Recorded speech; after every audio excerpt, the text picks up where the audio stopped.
Hello, my name is Kyle Mulady. So I'm an applications engineer here with Cognex, and we're here at ATX West to show off some of our new technology. Our latest technology right now is the Insight SnAPP. So this is an integrated smart sensor, kind of bridging the gap between a traditional photo eye and a full-blown vision system or a vision camera. It is obviously optically based, so we're taking images here.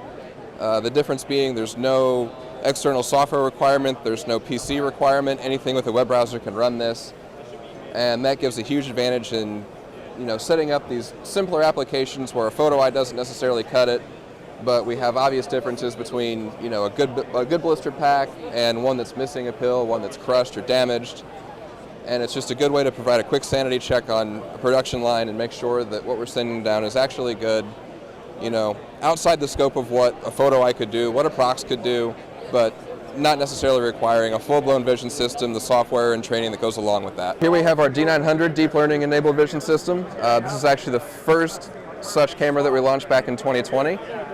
This enables you to develop a neural network and develop it on a PC, deploy it to the camera itself so that all you need in production is the smart camera. We're just using the communications for Ethernet and result output.